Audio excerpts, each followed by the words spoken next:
Good evening, this is What's Going On. I'm Jon Li. Our guest this evening is Robb Davis, who recently came in first in the city council race in June. That means that he's now the mayor pro tem, and in 2 years will become the mayor. Robb, I want to thank you for being on our show. Yeah, thanks for having me again, John. It's been a while. Well, when you were on the show last time, you were a candidate. That's right.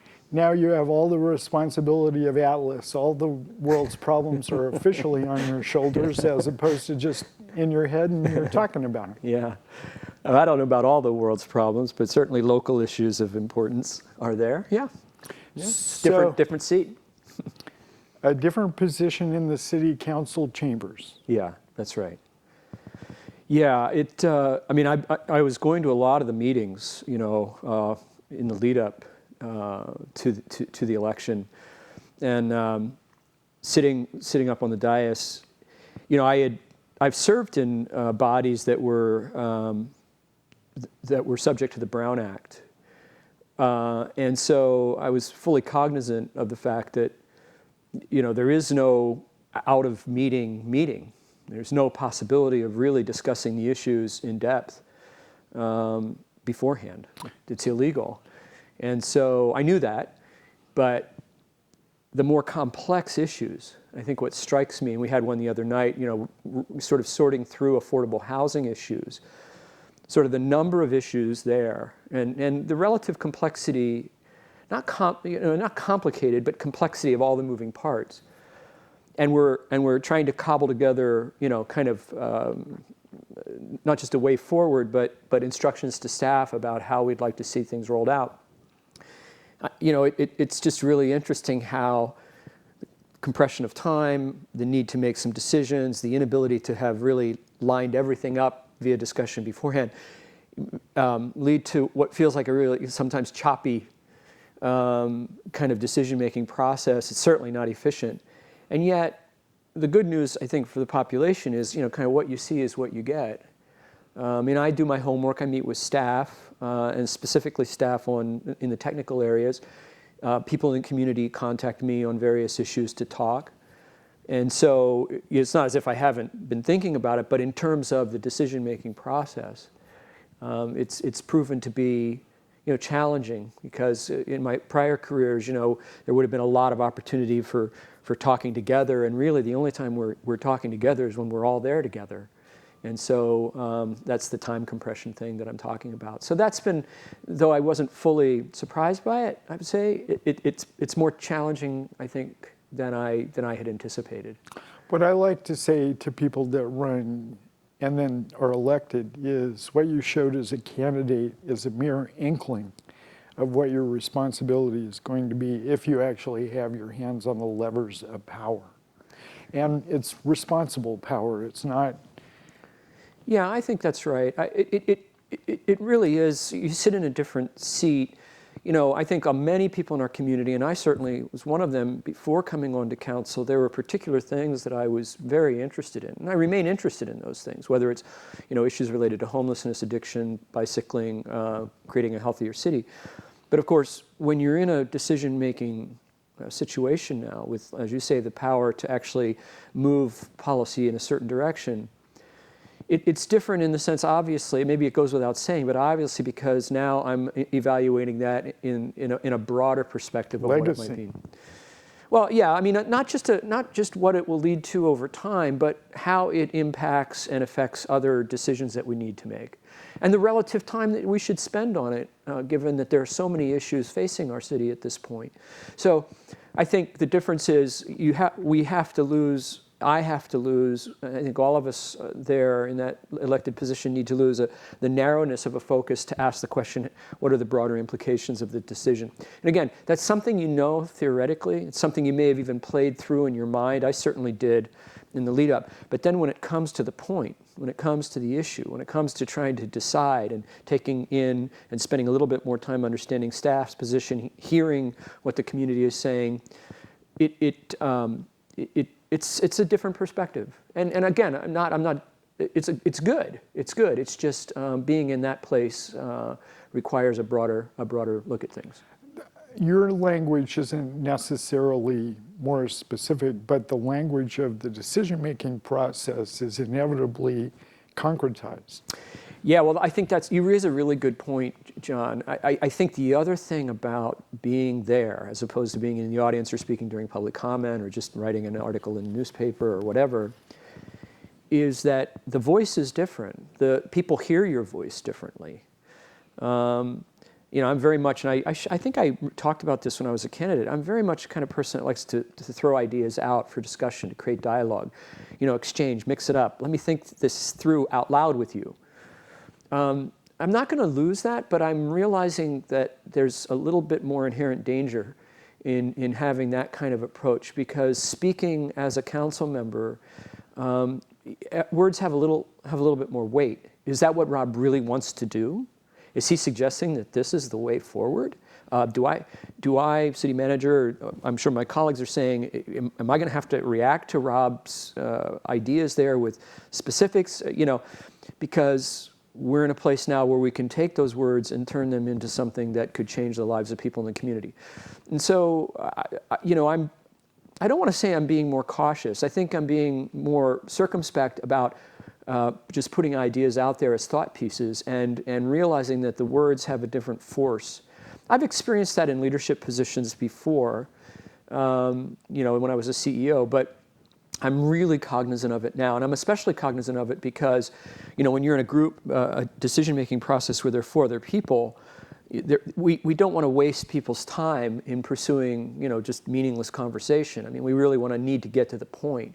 And so it's less of a free-flowing discussion and more considered opinion in a direction that seems realistic. And again, that's just a reality of the time constraints we have and the ability we have to really discuss in depth these things out of session, which we don't have that ability. So that's a change. If the meetings were over by 10 o'clock, more people would watch.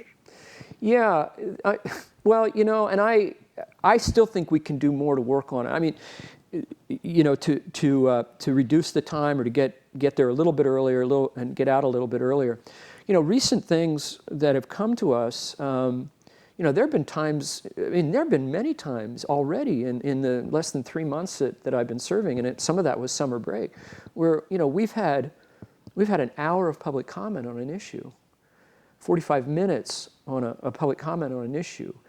And then again, and then reports, and then discussion and questions and answers. Sometimes we ask questions because we think it's good to raise the issue publicly. We may have already asked I know I do. I ask a lot of questions of staff ahead of time, but sometimes I'll ask the same question because I think it's a public value to bring that issue up.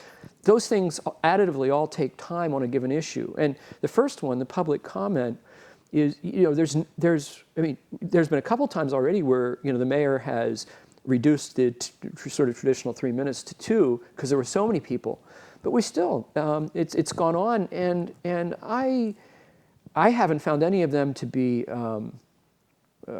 extraneous or difficult.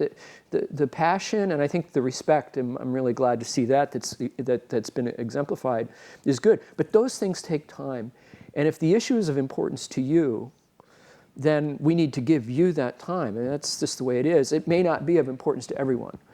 Now, where I think we can continue to work and where we need to work, and I said this during the campaign and I'll say it now, and we haven't done it yet, but we'll be getting to some goal setting. And I think we need to use that prioritization. We'll be getting to goal setting when we're waiting for a new city manager to come in. Then I think we use that goal setting to really try to hone, the things that we're working on week to week. I think we've used, a consent calendar effectively, but we can still use our goal setting to really make sure that we're focusing first and foremost on the things of most importance to the city, so that the things coming later in the evening, I'm not saying they're not important, but they're not everything has the same weight. I will say that. Well, excuse me. I'm arguing that the meeting go from 8 to 10. That from 7:30 to 8 be public comments, and that you do concise decision making somehow in the process. And Davis has a really hard time doing that. We do. I've been kind of examining my own questioning process and comment process, and in a number of recent issues. We've had what I would consider to be genuine debate on the issue, on the merits of one approach over another. I don't want to. We can't short circuit that. I agree. So it's a constant trade-off. However, I've already established that this process of decision making, which is not unique to Davis, is not efficient. Right? Nothing about the way our open session laws are set up make for efficiency. We have to find it in other ways. Optimality. Yeah, well, that's might be a better way to put it. I mean, again, if we're talking about things that have a 3 to 5 to 10 year horizon on their effect, what's the rush? You know, and then it just becomes an issue of how do we keep the meetings to a certain time so that issues of importance are not discussed after people are already in bed. And I'll be honest, I don't think I had before I was elected. I certainly don't now have some magic bullet. I keep going back to priorities, but I can't say that the things coming to us over the past few months have not been, important. I mean, we've made some decisions about innovation parks. We've talked about parcel tax. We haven't taken an action on that, but we had significant discussion about it. We've certainly, we had to get through a number of issues related to the water rates. And then there are always the sort of unexpected things that come up that consume a significant amount of time. The aerial spraying of insecticide was one. The MRAP was another. These are things that, even if you set priorities, those things continue to arise. And it seems to be those things are the things that people really want to have an opportunity to weigh in a public comment. So I have no illusions that we're going to whittle these things down a whole lot, but we've done a few things, I think, moved our sort of presentation award type ceremonies to once a month so that the other meetings, can really focus on business. And we'll just keep working on that along with the prioritization. But those are things I think I knew coming in, and I'm very much experiencing them, and I'm a little bit more patient with the whole councils that went before, acknowledging that it's not easy to cut those down.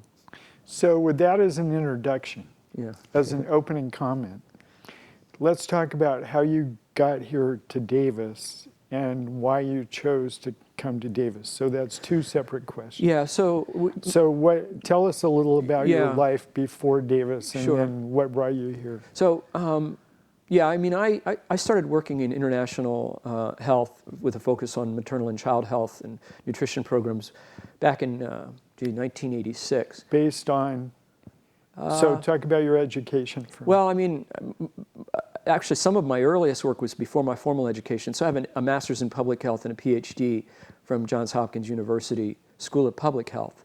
And have focused over the years, over many years, on program planning, monitoring, evaluation, curriculum design related to health education, very much dialogue-based. And so in 1999, after several years after having finished my research, which was all field-based and looked at issues related to migration and health, I was working in the nonprofit sector and was hired by a local non-government organization, Freedom from Hunger, to come and participate in their credit with education program, a microfinance program that they had developed an approach to use that as a platform to do dialogue with women, especially in communities, in very poor communities around the world on critical health issues.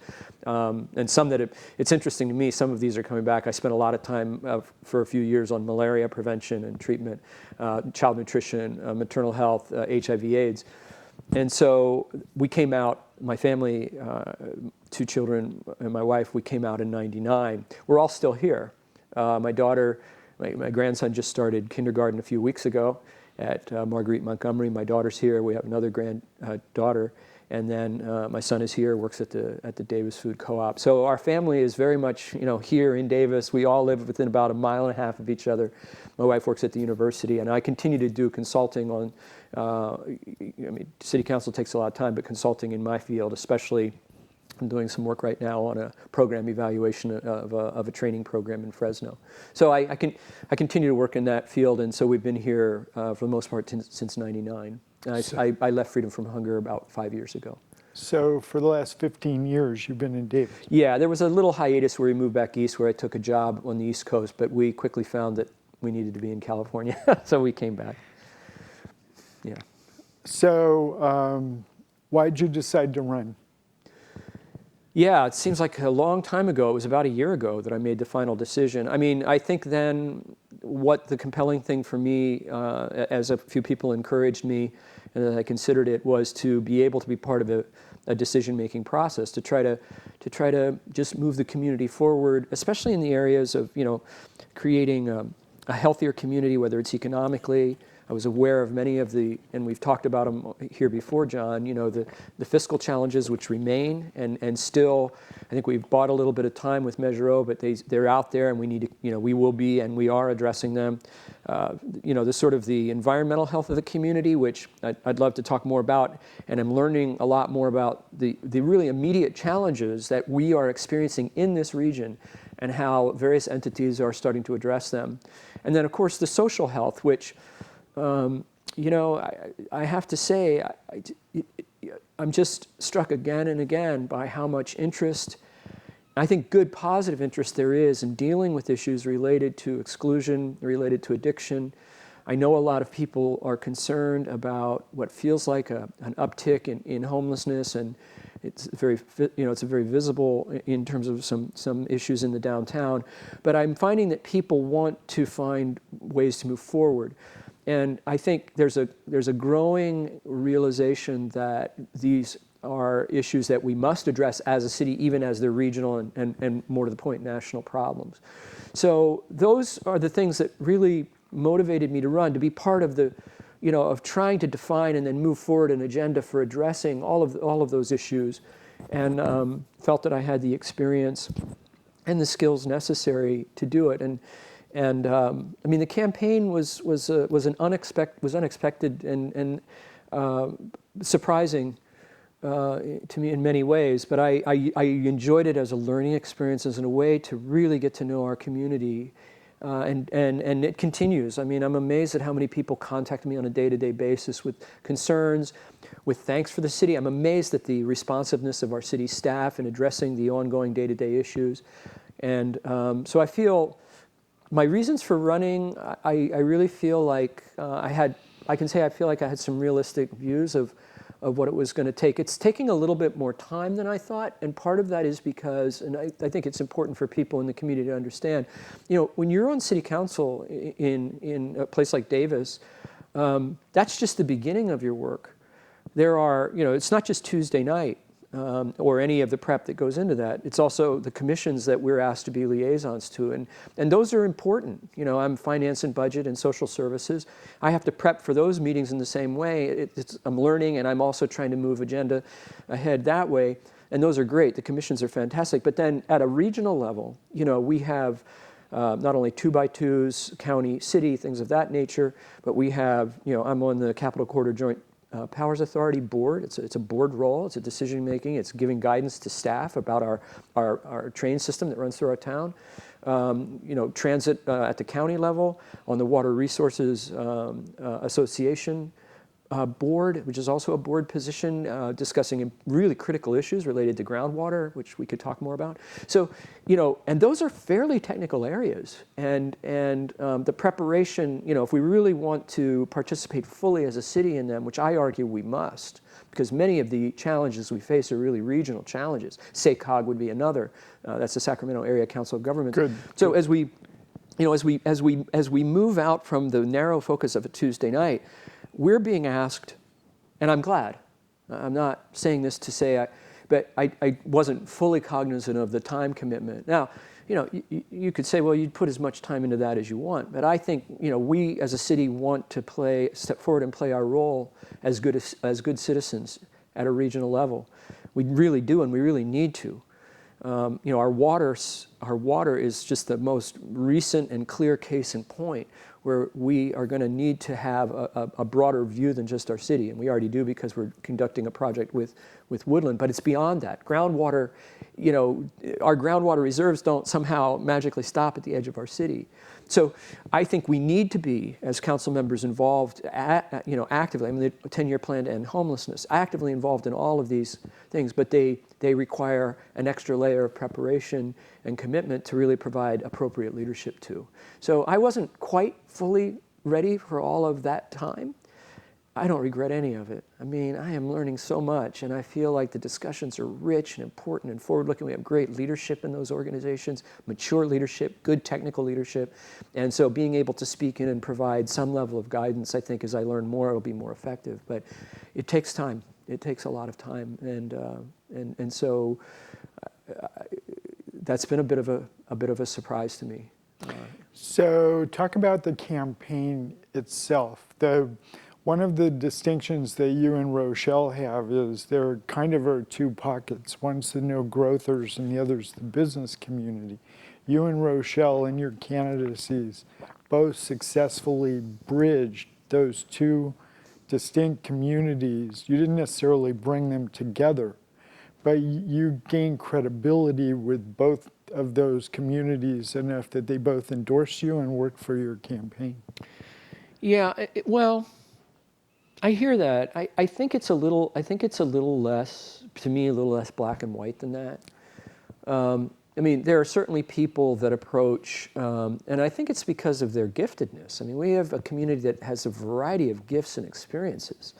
And so it's no surprise that some bring a perspective on what makes for health that is, investment, growing businesses, growing jobs, growing the revenue base. That's what they do well. And then others that remind us that, placemaking, creating places where people want to congregate, where there's natural light, and where there's, where we have we're not clogged with pollution, and where we have trees to sit under, and where we're not sprawled out, I mean, that's a different perspective. But I guess my sense is that, these are not two camps that are warring. There are people that understand. It's more of a question of emphasis. I mean, where at this point today in my life I feel like I want to spend more time, or where my concerns more deeply lie. I don't think it's a chasm to be bridged. I think maybe this is why I was successful, is it's a matter of acknowledging the value of that and the gifts that you bring, but it's also being honest with people that, a decision about this is made in a broader context. And I tried to be genuine with people about the trade-offs involved in the decision making. And I continue to do that. I mean, I think if I got elected, besides the fact that we just worked really, really hard, yes, and that may be why I was elected. I mean, I just worked really, really hard. And I don't just mean me, I mean a whole team of people. But if there was anything about my ideas, I think, that appealed to people, it was that I don't tend to be doctrinaire, but I can also, acknowledge where I'm on board with this, but the trade-offs that I see, and then try, and I'm still trying to do this even now as I make decisions, explain to people the factors that went into my decision making. And so probably that is why I was able to, be successful in the election. And again, if it was a matter of two really distinct camps, or three or four, all of whom had to be appealed to on just a very narrow message, I don't know what kind of splintered leadership we'd have. I really don't. And I certainly wouldn't be equipped to lead in a context like that. But that's not the context we have. We have a context where there's passion, but an understanding that my passion has to fit within the broader needs of the community. And I like calling out the gifts that people bring to the table.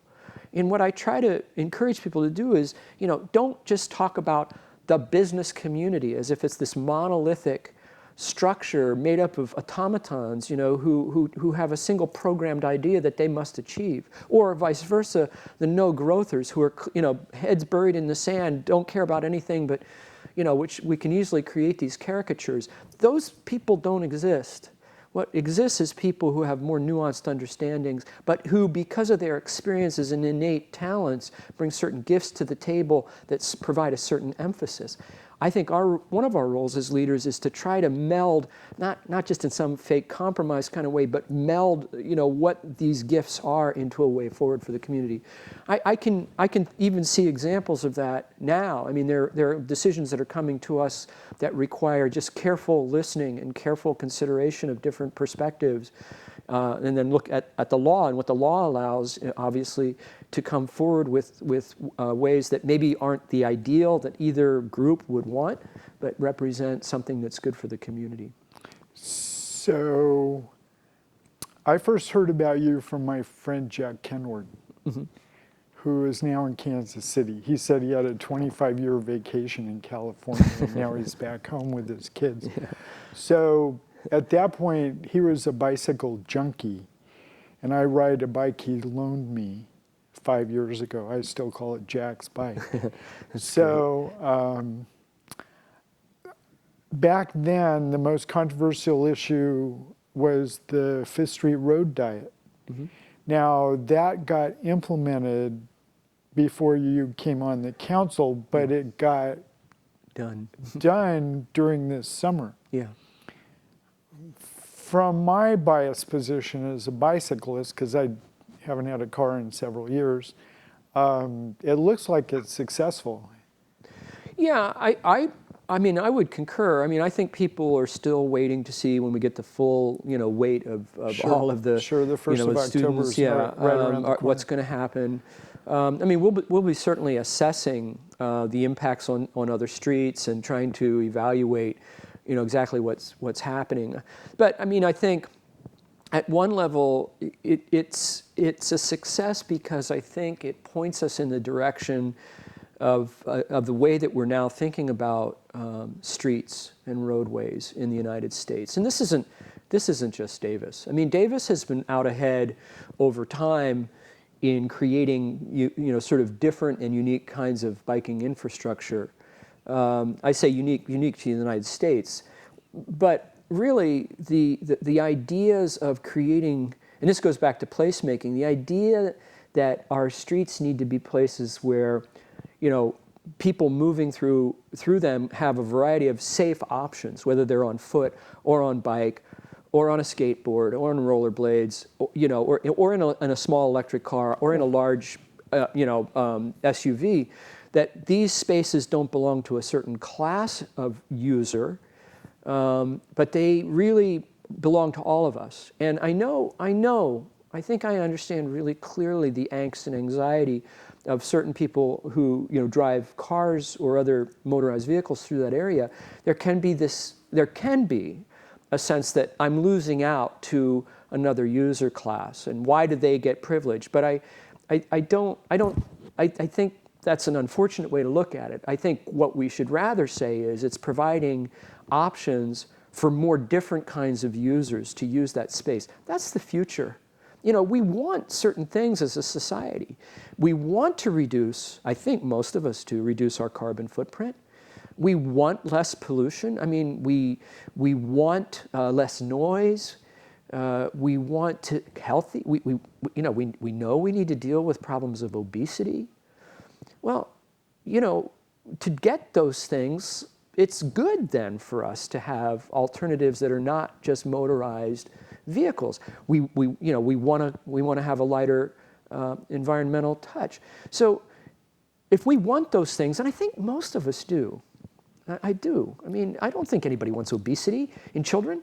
Well, then encouraging people to think in terms of transit and transportation in a way that accomplishes those things means that we need to think differently than we did in an era where and we see this because of the way suburbs and even some inner cities have been designed. It's not just a conveyance of a motor vehicle. It's a space that provides an opportunity for different users to move through to their destination in a quick way, in a safe way. And I feel bad if people view it as, you're taking something away from me. Well, am I maybe taking 20 seconds away? 30 seconds? But with that 30 seconds... I don't even think that's happening. Well, I'm not sure. We haven't done the data yet, but the models certainly showed that it wouldn't be that, or it would be around that. But my point is, that's the way we need to think about streets. Okay, so the lights are a lot more responsive than they were. They used to be pretty we're still routinized. Tweaking them. Yeah, staff is still tweaking them, and we're not totally done with the project yet. Sure. But I think the broader philosophical, if you will, or the broader even practical, it's not just philosophical, is our streets are for the use of all classes of users. And I think it helps us achieve the goals that I think we all really want. Inconvenience that some may experience, I think I just ask people to be more patient, to consider the broader good that we all achieve as a community through that. So Germany is pretty cutting edge on this kind of stuff. Denmark even more. Denmark, Holland, yeah. So I believe it's Münster, but I want to talk about Erlanger first. Erlanger's in Bavaria, got bombed out by the Allies in World War II, and so when they redesigned the roadways, they designed the bicycle paths first, and then they designed the carways after that. So that's kind of a converse standard to what we talk about. But in Munster, they've divided it into quarters. Yeah. 1/4 pedestrian, 1/4 bicycle, 1/4 public transit, and 1/4 private cars. And they do surveys, and they're living up to that standard. So, in terms of a mode share. yeah. Yeah, goal. Yeah, I mean, I don't know if we need something like that. I think where a more useful conversation is starting to emerge in our community and many others in the United States, because our context is different. Our streets were laid out differently in most major metropolitan areas. I think more and more the conversation is moving away from just narrow focus on transportation, getting from place to place, and more a conversation about what are the kinds of places we want to create within our cities. And that, the concept of place, which I think I talked about during the campaign a fair bit, that forces us to ask questions about where are places that we can congregate? Where are places that we can be together, enjoying one another's company, not viewing the places in our city as our home and then the arteries that we use to get from our home to a destination, but thinking about the neighborhood places all over and what each neighborhood needs to create this sense of place and community. Not that my neighborhood is just an arterial to your destination, but my neighborhood is a place where all my neighbors and I gather. Proximity. What's that? Proximity. Yes. And there's a lot of reasons why I think that conversation is healthy. Not only does it slow us down a little bit and I think causes us to think about the spaces we move through, but it also, in terms of the challenges that I think are ahead of us in response to global climate change or emerging epidemics or things that are, actually those things are linked, is it creates, the potential is there to create much more social solidarity, which I think in general, social capital conversations are not ones that we as Americans have been particularly good at having. And I think if transit and the whole conversation about place and how we move through it and what's happening even as we move through it, if that can lead us to a conversation about proximity and neighbors and all, I think that's all healthy. Yes. Now again, we're not talking here at a policy level. I think we're talking at a social, at a societal conversation level, the things we want to talk about. Because trust me, I live downtown now. Man, I love that. I love that place. Moving out onto the streets, seeing people congregate, being in a place where there's relaxation and walking and nice things to look at and do. There's value to that. And there's no reason that can't be created in every community. Every neighborhood. Every neighborhood. So I'm going to end this part where I should have started. I mean, I started with 5th Street, so it's kind of a circle. Over half of Davis's carbon footprint is transportation. Yes. So we are a very car-dependent city. We are less car-dependent than we could be. We are less car-dependent than most cities are in America, but we are still extremely car-dependent. And the worst example of that is how many people drive their car to farmers market. So that we still want to talk about climate change and sustainability. So when you want to talk about that, we'll get there in a minute, but I want to insert a break here. So where are we on the city manager selection process, and what are your views about what the next city manager should be like? Well, we're in the middle of a selection process.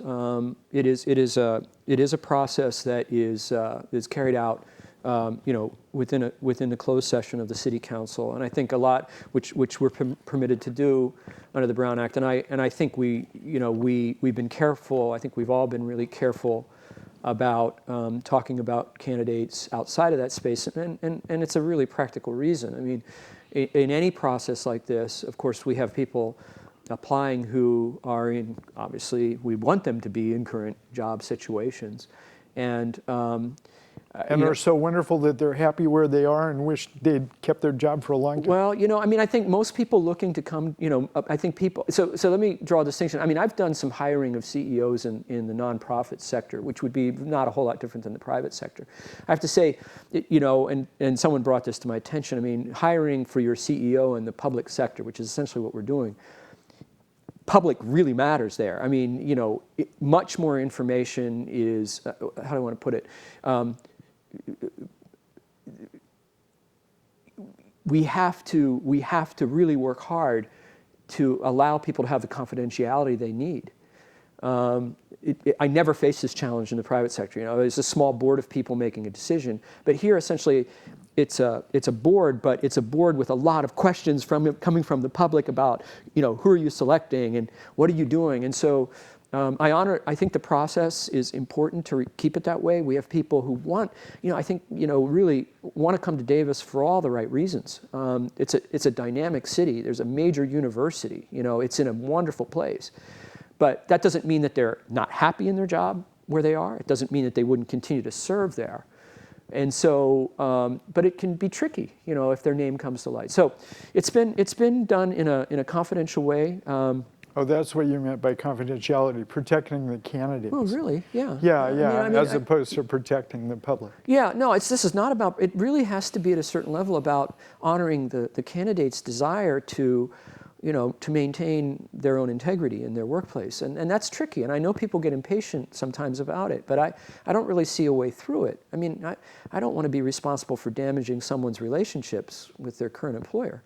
So, but having said that, I think, I mean, from the outset, I think, as I was thinking through criteria, of course, I think there's always two things that we're looking at, and that I've been trying to be really cognizant of as I've looked over, resumes and gone through interviews. Is there's a skill set, and then there's an experience base, and the skill set is not just facility with doing budgets and I mean, because that almost spills over more into experience.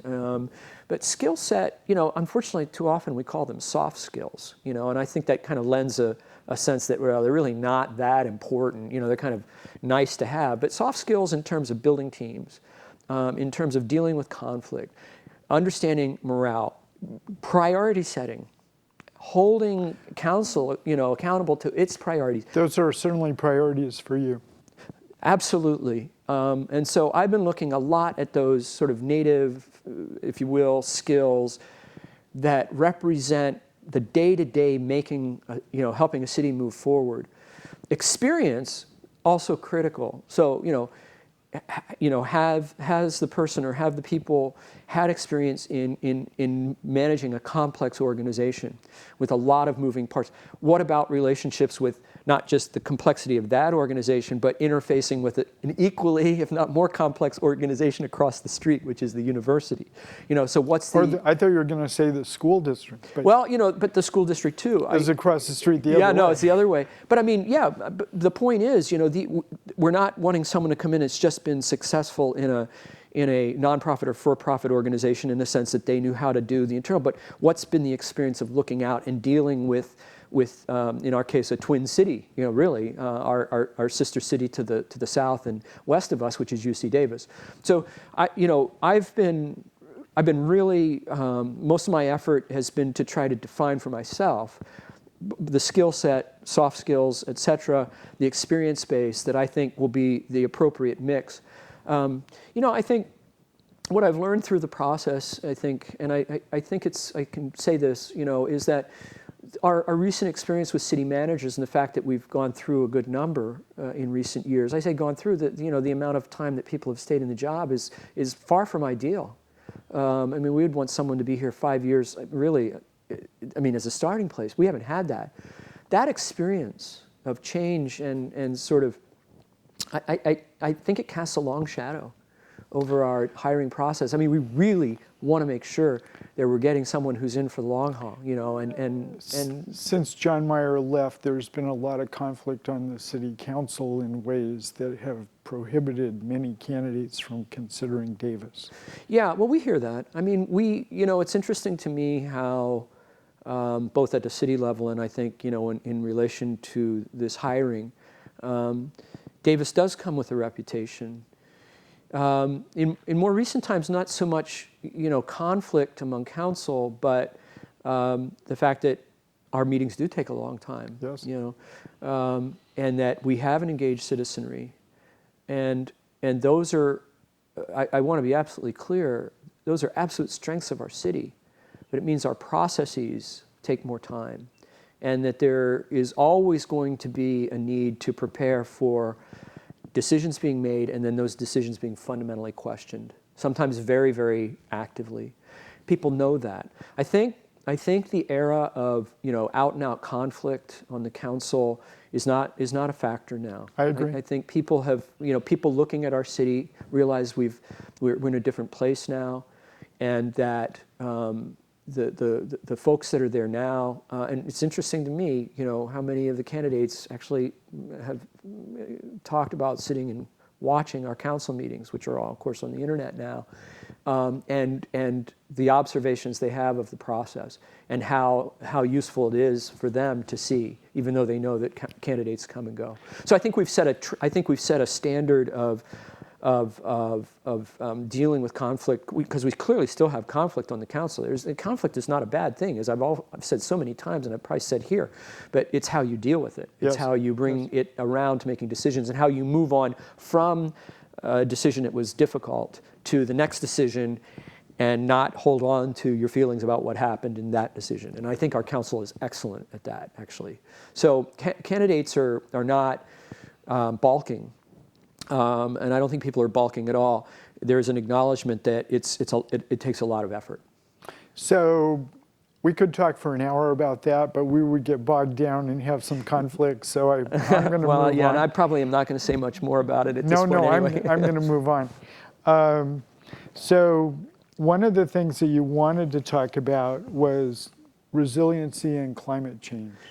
Yeah, well, when we talked about getting together again, I was pondering what some of the things that have been, I think, most interesting, surprising have been, and one of them has been just how much now global climate change is starting to be a factor in our decision-making processes. And I'll give a couple of cases in point just to show people what I mean. And I've written on resiliency.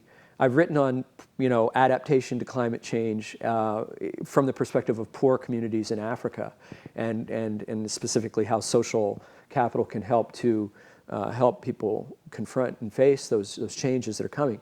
But it's interesting to see these things happening at home, here in Davis and in the region.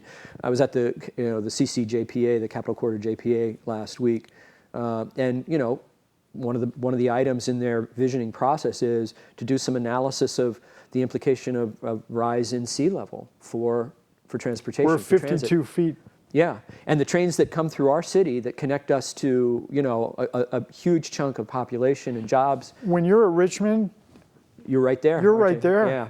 So the fact, though, that, and I was proud of the staff for putting it as an issue that they are now actively examining. I thought that was really good leadership, but it made me realize that we have to start thinking about this. Come back to Davis. Actually, the day before that meeting in Davis, we had our discussion about spraying for West Nile virus, the vector that carries West Nile virus, which is a mosquito, and a lot of people concerned about aerial spraying, and I share, and I think even the mosquito control district shares those concerns. Absolutely. This is not an ideal thing, but I think one of the things that struck me in their presentation, there were many things that struck me in their presentation, was the fact that we now have in California the Aedes aegypti mosquito, which is a vector for chikungunya, which is spreading in the state, which is not deadly, thankfully, but it can be quite debilitating. Dengue, which can be very debilitating. Yeah, absolutely. And even yellow fever, which fortunately there's a vaccine for, but is actually a deadly disease. Now, I hasten to say those diseases are not here. Prevalent. They're not. Chikungunya is here, but yellow fever and dengue are not. And I say yet because part of the reason the spread north of these varieties, these species, the Aedes aegypti in particular, is related to climate change. It's related to the warming and the less cold winters. And so what we began that night, I think, in the council was the beginning of a conversation of how do we as a community face this new vector and the vectors that are already here. I mean, West Nile virus wasn't known 10 years ago. Now it's... I interviewed the health officer here Okay. 6 years ago Yeah. when it had come from Florida to Yep. Texas, and she said it's going to be in California it's in here. 2 years. Yeah, and it's here Okay, now. that was then. So the point is, we began to have a conversation about how we use community-based approaches. I mean, my feeling would be that, sorry. Put your hand Oh, down. yeah, sorry. Don't block the microphone Sorry about with that. your hand. My strong conviction is while I value the work of the mosquito and vector control district, this is a problem that belongs to all of us. This is not just technical experts that come out from outside, treat something and go away. We need to identify as a community the breeding sites. We need to take actions to disrupt them. We need to work together with the technical experts, but there's a lot that we can and must do. And Councilman Li and I have begun conversations with the district to talk about how we develop a community-based approach to dealing with it. My point being, and then the third one, of course, the third area that struck me, and these were all last week in meetings last week, was the Water Resources Association, of which Davis is a member and I sit on the board, and the new legislation just signed by the governor last week on groundwater management, and the fact that we now as a county entity, as a county, as a region, are going to have to develop management plans. And I think most people, including the flood control district, the irrigation district, the jurisdictions, the good news for Yolo County is we have really mature leadership. We have really mature leadership on those groups. The people that were sitting around the table with me that day, I was just proud actually to be part of them because they're mature, they understand, they're willing to roll up their sleeves. They're not territorial. They're saying this is our problem. We are going to need to face the issue of groundwater and how we manage it for a long-term sustainable supply. The point in all of this is we need to think about not just sustainability, which we've talked about a lot, how we continue to live in a space in a way that preserves the resources that allow us to live, but also resilience. And that's why I raised that term. Resilience is an ability to bounce back against an external shock. I don't think you have to use apocalyptic language to say that a new vector being introduced into California, emerging diseases like West Nile or, God forbid, dengue, require us to have a response. We can't wait to prepare. And when they come, we need to have responses that enable us to keep moving on and having the lives that we want, as people on Earth. So I think we need to talk more, and I'm hoping that as we get into goal setting as a city council, that whatever goals we set will have an overlay of how does achieving this goal, how does it make us more resilient? How does it fit in? Yeah. So those are some things that I've been thinking about a lot that really started to surface in my mind through these meetings. I think they're going to require mature leadership. Good technical knowledge, which thank God we live in the midst of the most amazing human resources in terms of knowledge of these issues, arguably anywhere in the world. Again, I've said that before, it's amazing, but it takes more than just a technical knowledge. It's going to take really community engagement. It's going to take, I think, a different way of living our lives, and it's going to take us addressing policy, not just from the perspective of how does it move us from here to here, but how does it move us from here to here in a way that prepares us to manage the external shocks that come our way. Better than we have in the past. Yeah. Well, the good news is we have resources, but the thing is we need to be explicit in thinking about them. So changing the subject almost completely, there are 3 projects that are on the horizon.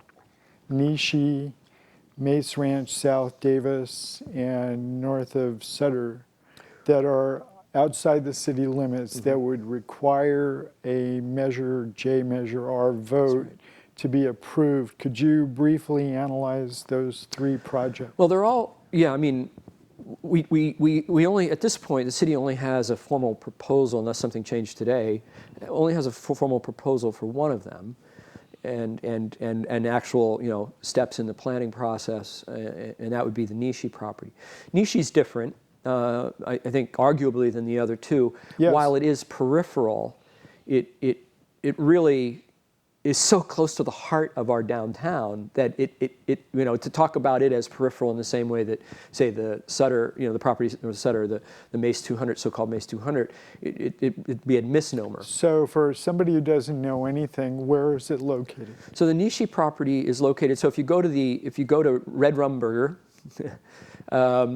and walk west along Olive, where it basically ends there, where the climbing, the Rocknasium is, and all of that area. And you look straight ahead towards the university, you'll see a big open field that's almost like a teardrop shape, sandwiched between the Union Pacific tracks and the Interstate 80. And that property, which is about a little under 50 acres, with some beautiful old valley oaks, is Nishi. It's named for the farming family that actually owned it and still farms on the south side of Interstate 80. And their ag well is still on that property. That's the Nishi property. And the idea has been that it would be a sort of a mixed-use property with significant dense housing of some type, multi-story implied explicitly, and then also some small, I'm always trip up on the words, but research-related spaces that might have direct connection to research going on at the university, businesses. These would have to be for-profit. I think we have to be cautious of thinking it's just an extension of the university. We need to derive, some tax dollars from this land. So the challenges of Nishi, though it's so uniquely located it's literally, it's right in the middle. Yeah, it's right by the Arboretum. It's as close as you can get to downtown and not being downtown. It's really close, and it would be a natural, nice extension of our downtown, but the big issue that everybody knew and knows, and we're still wrestling with, is access to it. By transportation. Yeah, any type. You can get there by bike and get there on foot, those are wonderful, but moving any significant number of cars in and out of there at this point, it's a huge challenge. And it's a challenge because of the interchange there at Richards. It's a challenge because of the configuration of Olive Drive, and it's a challenge too because at this point there's no way to access the university at all. It would require tunneling under the railroad. None of those are, in my mind, insurmountable, but there's going to be a cost associated with them, and there's going to be, and I think various community members have already talked about that. That's a unique property, and I'm really hoping that we can solve the accessibility, because in many respects I think it represents so much of what we want, the opportunity for some dense housing, close to the university, close to the downtown. The other two parks, the other two sites, we haven't received proposals yet. We've received concepts. We've received responses. We're starting to, the two entities who are the owners of those properties are reaching out to community members in public meetings, and also the term that's used is innovation park.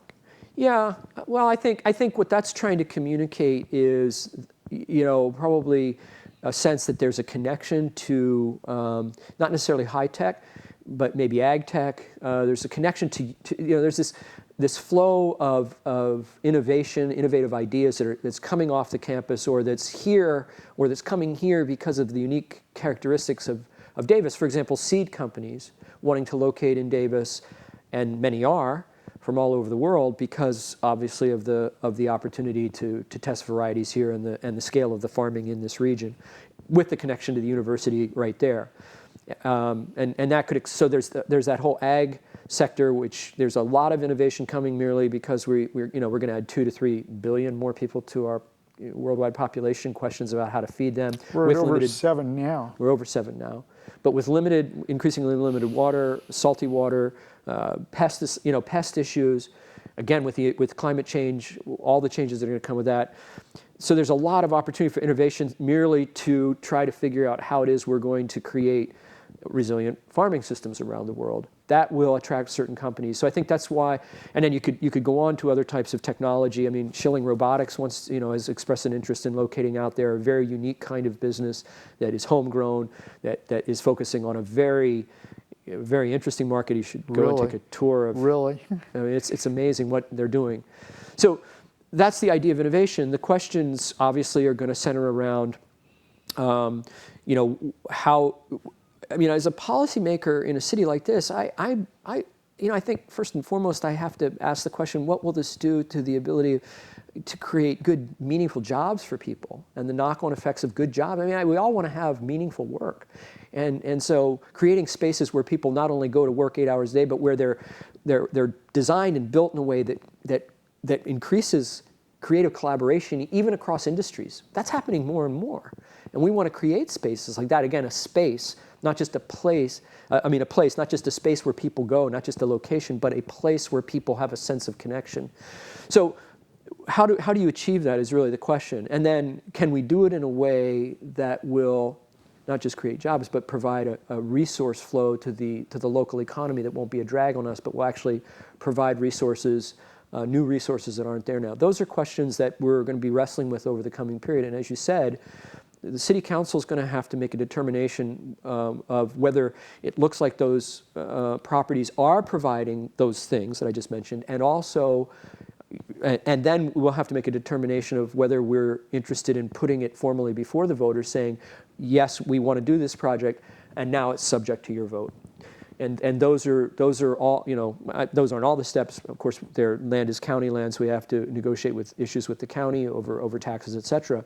But those are the issues that are ahead of us. And so I think we're all in a position and what I'm trying to do on council, along with Rochelle as a subcommittee, is to get input from commissions and key, leaders in the city about parameters that we want to make sure get addressed up front, so that we're not arguing over things, 10 months down the line. So stay tuned on that. We're really in some ways at the beginning of the process on what those sites might yield and what they might look like. Well, we have about a minute left. Anything else you want to talk about? No, well, there's plenty to talk about. Exactly. I just encourage people to communicate with me. My email address is on the city website, rdavis@cityofdavis.org. I try to get back to people if there are specific questions. One of the things that I love is being able to pass questions on to relevant city staff, and Stacy Winton does a great job of sort of the clearinghouse of getting information out. I think people are finding that we have a very responsive city staff, excellent, quick answers, can't resolve every issue like that, but can at least respond about what's possible. And I would encourage people to communicate with me, and when particular issues come up, to engage me in dialogue about why I'm voting or proposing certain things. I really welcome that. A couple of weeks after you were elected, I was talking to a city staff person. And that person said, you come more prepared than anybody else who's been elected. And I think that's true. Well, thanks, John. I want to thank you for being on the show. Yeah, thanks, John. Appreciate it. Thanks for having me. This is what's going on. Good evening.